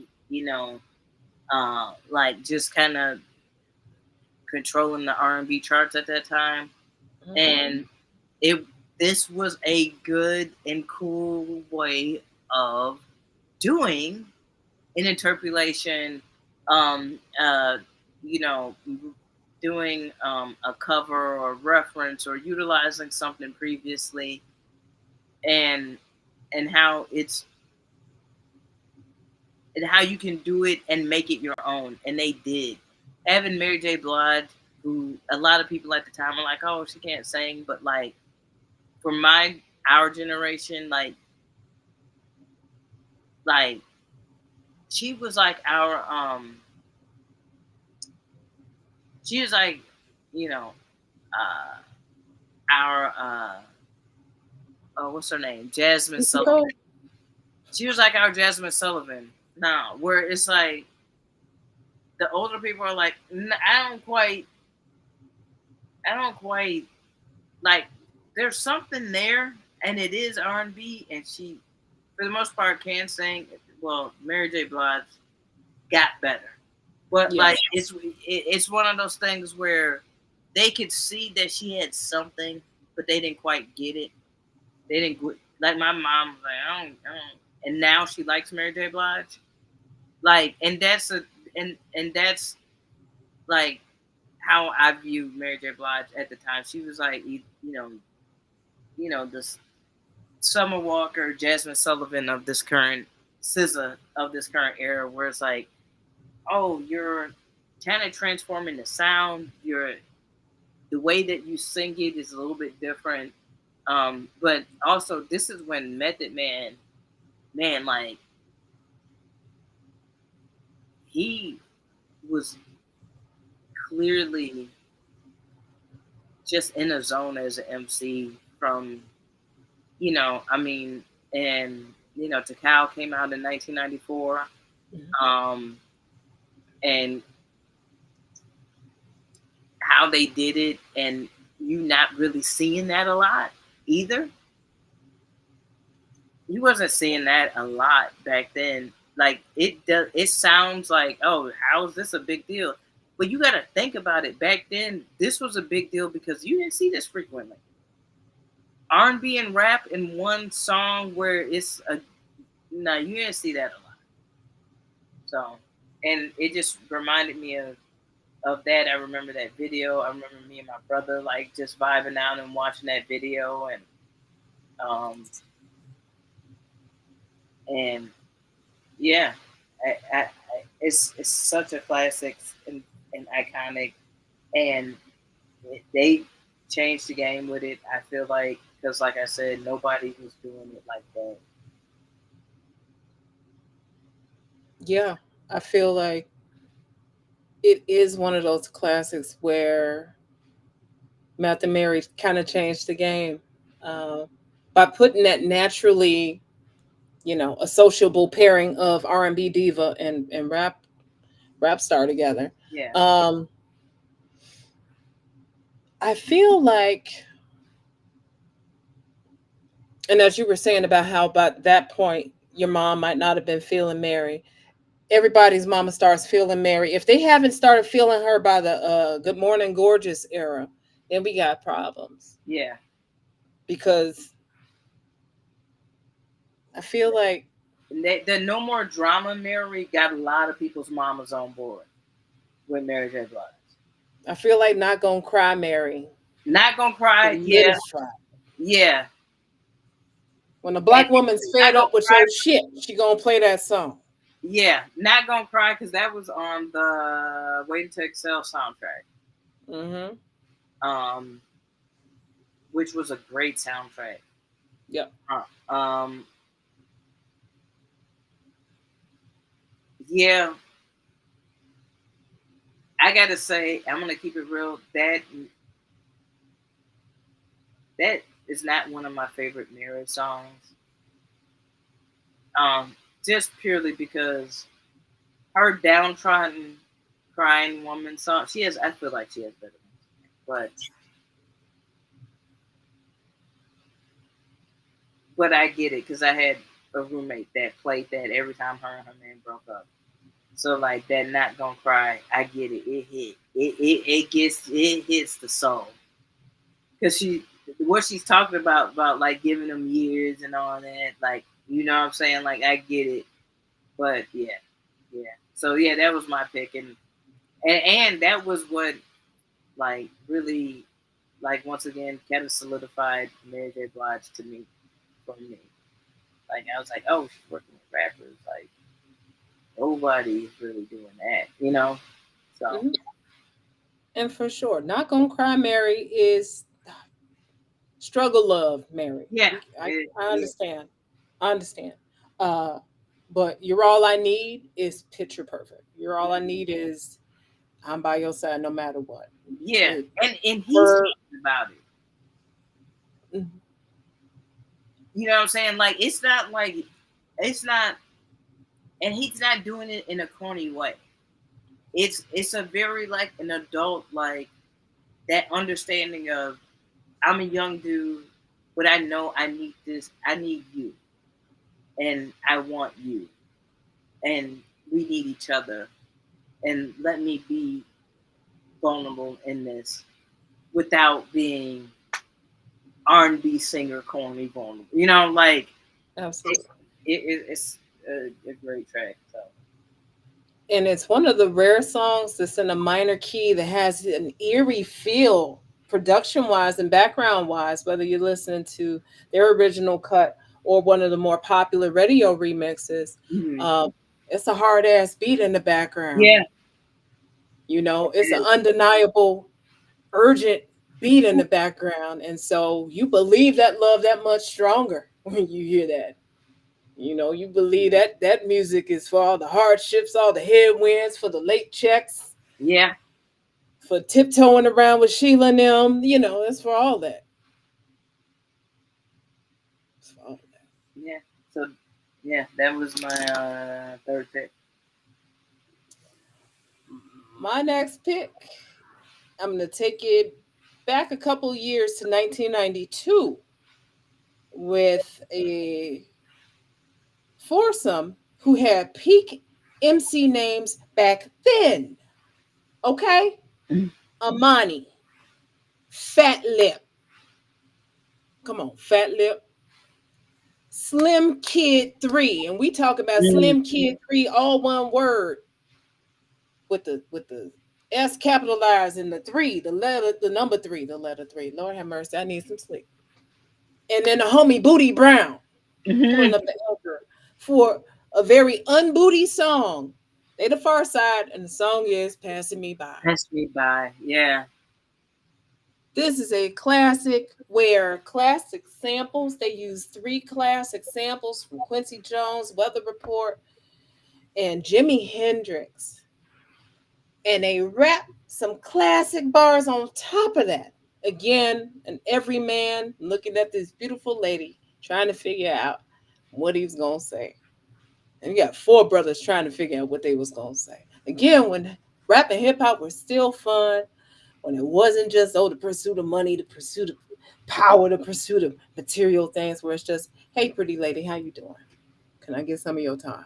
Yeah, G. Let me tell you something about that Far Side beat. First off, Far Side has some of the best production. Um, Dilla, yeah, I mean, R.I.P. yeah, like first off, this is top notch. To have Dilla as a soundtrack to your childhood is kind of wild. Like I remember when, because I remember my brother did not like Farside because he didn't like their first. He didn't get their first output. Like he didn't quite get the sound of Farside. Like he was like, because he was still really into very much West Coast sounding stuff, and he did like Wu Tang and stuff like that. But that was more boom cat. But like Far Side, they had a very different sound. Sorry, yeah, go ahead. Sorry. Yeah, Jay Dilla was magnificent. Um, Gone too soon for sure, but he had quite an ear. And so, where we're looking at the era where, like you said, the West Coast rap is still very hot. We're talking 1992. We're talking Murder is the Case, The Chronic, all that stuff coming out. Um, and it's an innovative sound for back then. It's G Funk back then. Mm-hmm. But we're talking on the East Coast where we got the boom bap and we got sampling going on. Well, sampling going on both coasts, but Dilla's ear was Mm-hmm. incomparable. I think one of the next closest people with a crazy ear like him would be Kanye. Yeah. And just if you get a chance to even just listen to some of Dilla's beats, just have them on in the background, whether you Or you could cooking, just go eating, watch right? the basement with Big Tigger when they went to the freestyle because half of them would be like Dilla's beats. I'm like, bro, this is. But Dilla's beats were so good to freestyle off of. That's what I was saying. Their production, man, to have that as the base is fire. Like, Mm-hmm. To have that as the base is super fire, and that song has been used in so many different shows, movies, commercials, everything from Ti reference him, passing me by, got me running like the Far Side in the song "Blurred Lines." mm-hmm. It's used in the FUBU episode of Atlanta. It's used in the episode of Kenan Thompson's last Yeah, network show, and even in the movie Fast X, made its way to the Fast and Furious franchise. So it's just one of those songs that you just got to put it in your ear, let it roll around in your brain, yeah. let it And if move you you haven't where it's heard it, as soon as you hear first, the the first of that beat, you'll be like, "Oh, I have heard this." Like, because it's one of those songs. I feel like it's a song like I remember I played some Far Side when I was teaching because I had students. I'd let them was letting them write their mixtape. I've said this before. Like I was like for creative writing, I was like, yeah, you can write your mixtape or whatever. And so I would always introduce them to different stuff. And I was like, oh, have you heard of the Far Side? And they were like, no. I was like, you probably have because they were really big into like rap and hip hop. I was like, but you don't know what it like that it's them. You know what I'm saying? And so I played. They were like, "Oh, I have heard." I'm like, "Yeah, you have heard." It's like it is used a lot. So like, it's kind of, you know what I'm saying? Like, it would kind of be wild if you're unfamiliar. You probably have heard a lot of Farside more so than you think. It's just that you don't know that it's Far Side or Dilla. And speaking of Dilla and people with the nickname Dilla, shout out to great Chicago creator Sherman Dilla Thomas. Because I remember when I used to start watching Dilla on TikTok, he used that instrumental for a lot of his reels coming up, and was just showcasing a lot of the cool historical landmarks of Chicago. So, shout out to Dilla. Shout out to Dilla because I went on one of his tours. Have you He's been on one of his Chicago tours? I haven't been on one of the tours, but again, I just been following him and just oh yeah, bro, just reliving some I stuff. went on one of his tours last year. If you have not been on a Chicago historical tour with Dilla, do it. He knows his stuff, and it's a fun tour, and you're supporting somebody with a whole bunch of kids. His wife and family is sweet. So yeah, go if you're in Chicago and you're like, oh, I want to learn about like the city, um, in the different parts of the city. There's so much history in Chicago beyond like the architectural tour, the museums. If you want to like a neighborhood tour, check out Dilla. For sure. What you got next, KB? I got, I got. No. Um. Oh, this is one of my newer picks. Um. And the reason why I picked this is once again it gives that feeling. I love this little dude. I'm happy the internet is back. Recording, working on a new album, the Steve Lacy Helmet. Once again, just the instrumentation, the sound of it is something. Steve Lacy is definitely, if Steve Lacy came out at the time of me being in the mid 90s, he would be somebody that I would have listened to. Easy, easy, easy, easy. He's an artist that he would have been like on the wave of he would have been an early Van Hunt or something like that. Like he would have been one of those dudes that's like doing the new neo soul, new he would have been in that realm. And that's starting to like kind of bubble up a little bit. Like and by the time you get to 97, it like finally spills over and people are really like into that sound, you know? Mhm. So and so but that sewing helmet is once again gives that quarter waters and pickles feel, but it gives it like when it's at dusk, not during the day. When it's like, ooh, I gotta make sure I get home before the light get on. I gotta, you know, um, wrap up hanging, talking to with my friends, trying to figure out what we're gonna do tomorrow, what time we gonna link up, what's going on, who gonna stop by who house, because you're not just about to be calling people's house. You ain't got no cell phone, no internet, no nothing like that. And so it just takes me back. It gives me that feeling of being like, 10, 11, having your homies and understanding how to like manage your time. So you're like, let me milk all of this, and you know, and go and do stuff with my friends until the very last minute, so I don't get my ass whipped. Let me make her feel. It gives me that feel. I don't know why, but I think it's just the instrumentation, the tone of its voice, the tempo, um, gives me that feeling. That's not what the lyrics are about, but that's what the music feels like. Dope. And it's true. Steve Lacy really does, again, know how to set the mood. He's another one of these very talented brothers, musician wise, that should remind us black folks know how to rock. Yeah, We know how to rock. We know how to funk. We know how to soul. Because we did it all. We the originators. We do it. yeah, And Steve is one of the torchbearers of uh, the greats from the past, mm-hmm. and helps to kind of fuse all those sounds together. And even with his aesthetic, Steve just talk about artistry. What Steve Lacy is up there.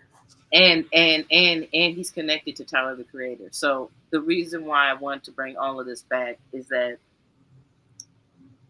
Um, Number one, there are talented artists that are focused on the artistry, and so like like us doing this type of stuff, we really want to highlight them and shout it out. But the other thing is that um you know the artistry thing and the disposable nature of things became very apparent when Kendrick did the pop out. And Steve Lacy and Tyler the Creator were a part of it because they're from that Compton area, that LA, California area. And the thing that I found interesting was like people were like, well, why are they up there? Like, what are they doing up there with like a YG and Kendrick? And my whole thing is like, because what Kendrick is really saying is, it's like, what y'all are failing to understand is that the same neighborhood that created this rap star can create a rock star, can create this oddity skateboarding kid that can create a dance, EDM DJ, a DJ. It could create a drummer. It could create.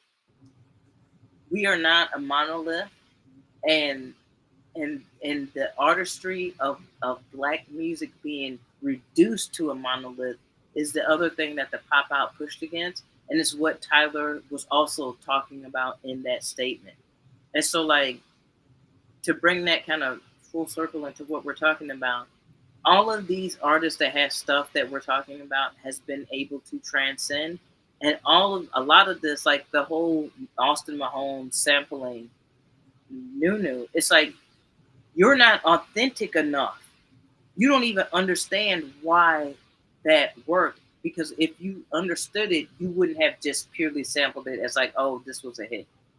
Oh, this was some cutesy hit shit. Let me take it and do it. And so, like, that's the reason why I also wanted to include some newer people on, is because of that. It's like the idea that we have been reducing all of so much artistry down to what somebody else can copy and manipulate so that they can make it on their own capitalistic game.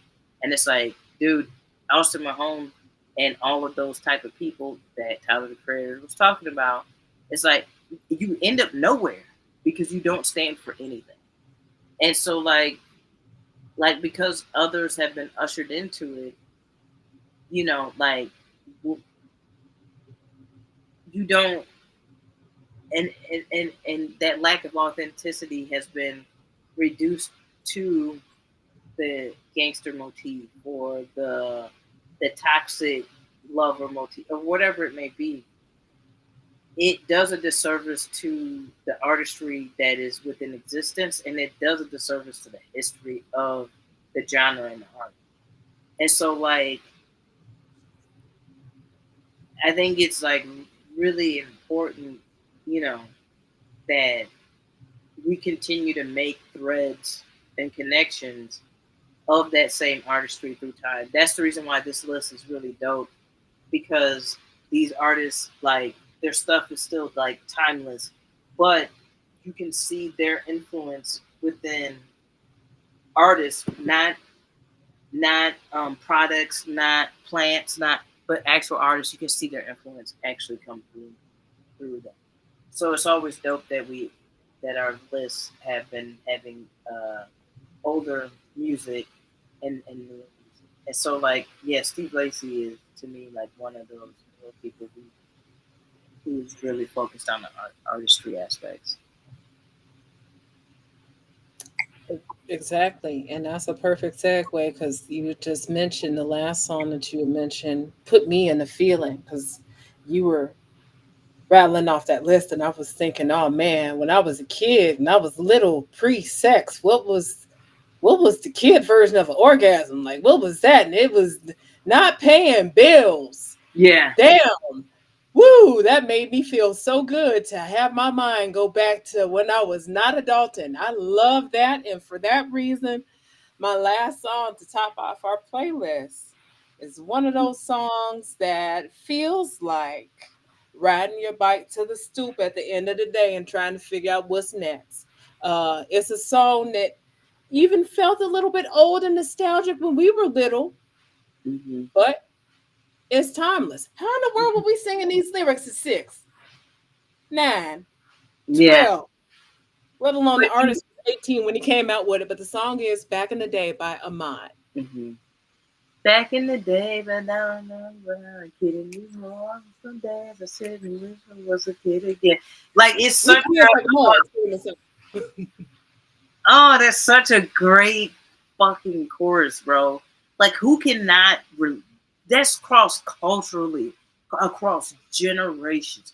Who cannot relate to the feeling of man, back in the day I was a kid, I wish I was a kid again. Like, bro, where you didn't have any worries. Like, no, everybody understand that. Yes, it's universal. And the same with Love TKO, which is sampled that heavy that Teddy Pendergrass classic. hmm Um, this song has been used prominently in movies like The Wood from Yes, 1999, which was a which classic, which is a classic. and the most one of the more recent movies to use it, Tag from 2018.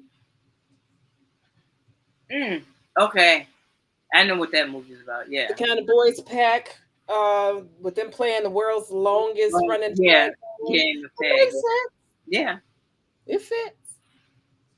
It's timeless. Love that song. Bless yeah. Ahmad for even thinking of that so brilliantly at 18 and putting that out. The song that made us long for the past in the present. It still does. It has that He was power. only 18 when he put that song out. He was 18 in 1994 when he put that track out.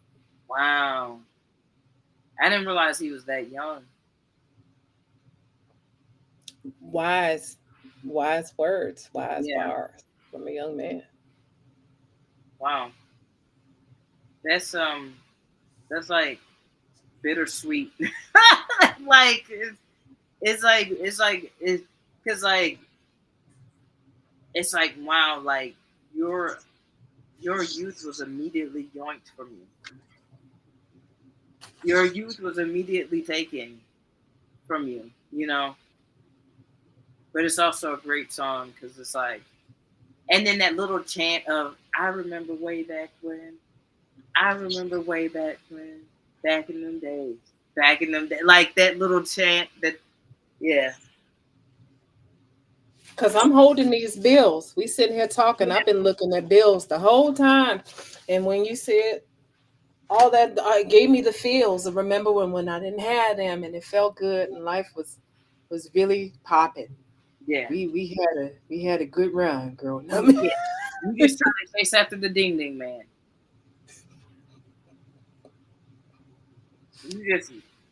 You just you know what I'm saying? My one homie made fun of me. She was like, "What the hell is a ding ding man?" And I was like, "The ice cream man." We called him the ding ding man in the hood I grew up in because he didn't play music. He rang that bell twice, ding ding, and then would take off on you if you didn't get out there fast enough. Let me go grab my cash. Let me go grab. I need to go grab. Lord have mercy. Um, that's a good one though. That's such a good song. All right.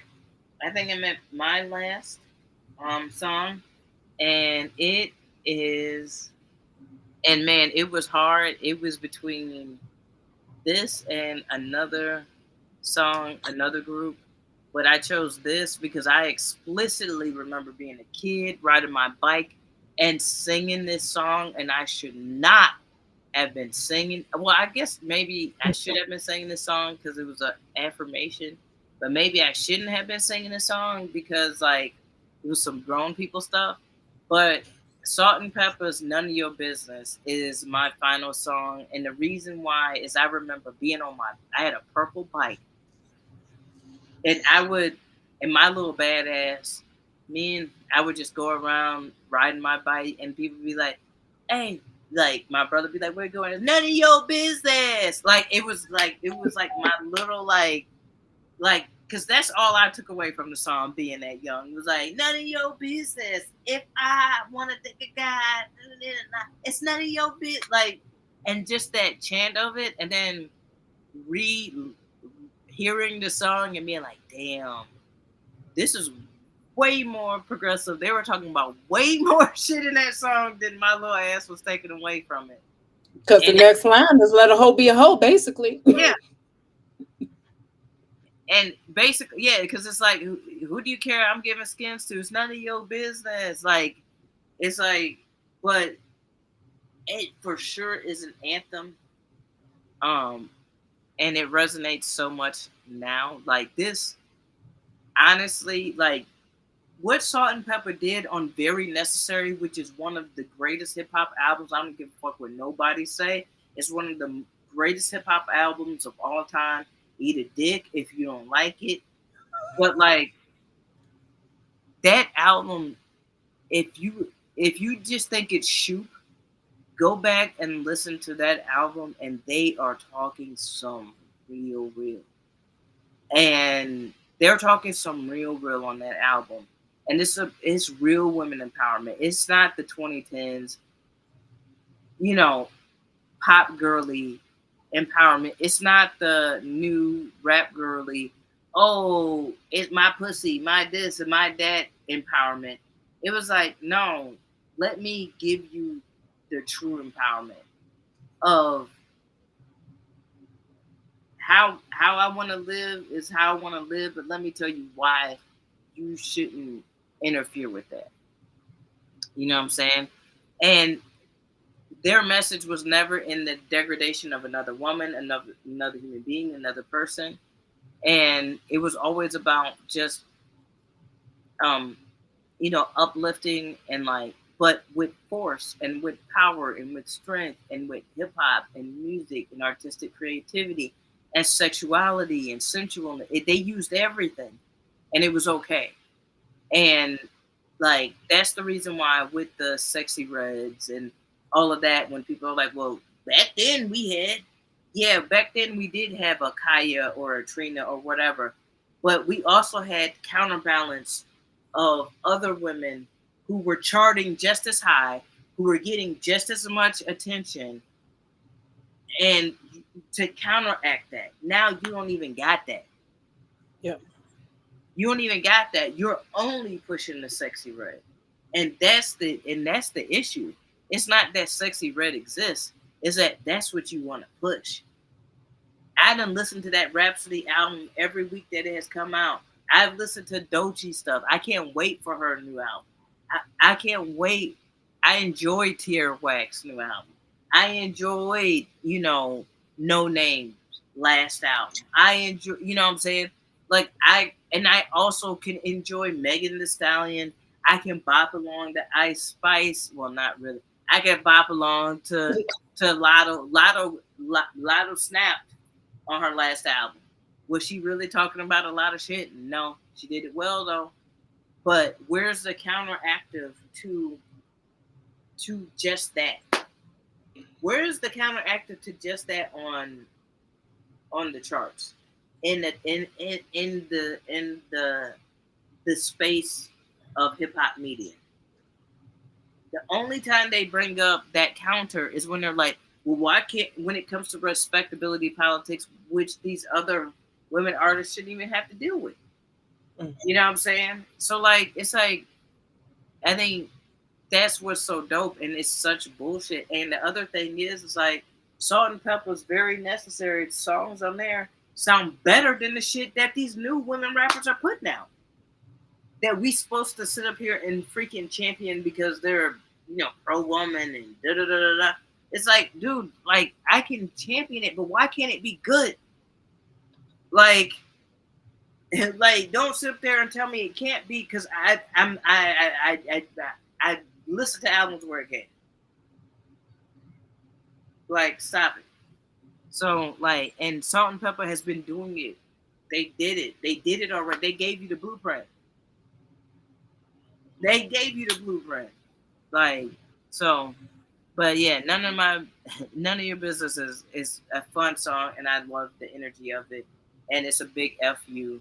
And as a little kid riding around on my bike and having that just like in my head of none of your business, just being so free to be me at my little 10-year-old self, you know, just not even knowing what it meant, but just feeling good, singing it, jumping ramps, collecting snakes. You know what I'm saying? Like hanging out in woods and stuff like that. So it's just, and I love salt and pepper. So, Shout out Spin. mm. Did they ever fix that with Spin, or are they still beefing? I don't know. I don't know. I remember when it happened and I was a little shocked. But queens usually working things out. Usually wind up straightening each other's crowns at the end of it, hopefully. Yeah, So, but yeah, but that's yeah, our list. that's our list, And y'all. It is up on it's in the chat. Um, I added to the description as well. It's up on Spotify.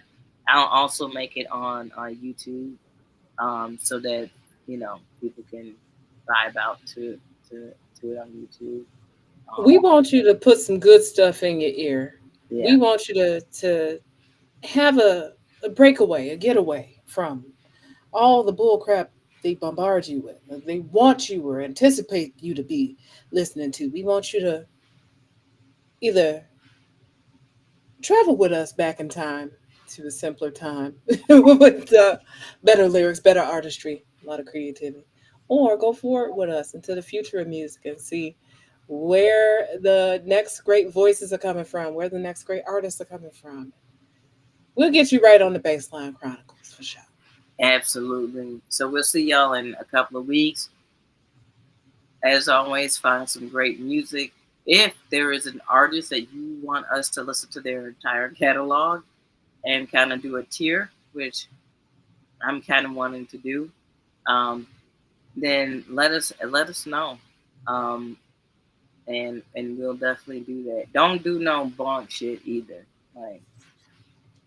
Like please don't make us sit through like Morgan Wallen's discography or something like that. Like give us something we can really sink our teeth into. Somebody that got more than like 3 albums. Nice. Yes, please. So Please. yeah, give us recommendations and all that good stuff. But yeah, that's been the Baseline Chronicles. Erica, where can everybody find you? Everybody can find me on Instagram and YouTube at Erica Switzer, ERICASWITZER, just like it's spelled on the screen. TikTok and X, formerly known as Twitter, you can find me at the Erica Switzer. What about you, KB? Yeah, K Marion Comedy on Instagram, KB Marion TV on YouTube, and Kimberly Marion on Facebook. I gotta be honest with you, please don't follow me on Facebook. Go to Instagram because that's where it's like means something, or YouTube, um, which is streaming on YouTube. So yeah. But anyways, this has been the Baseline Chronicles. Thank you for listening, watching. We're gonna continue to bring y'all some. This is for music lovers. So, and we may even get into reviewing some stuff too. Not to bash it, but to give you the good thing, pull out the highlights and all that good stuff. So yeah, it's been the Baseline Chronicles. Thank you guys so much. Have a good one. Holla. Bye.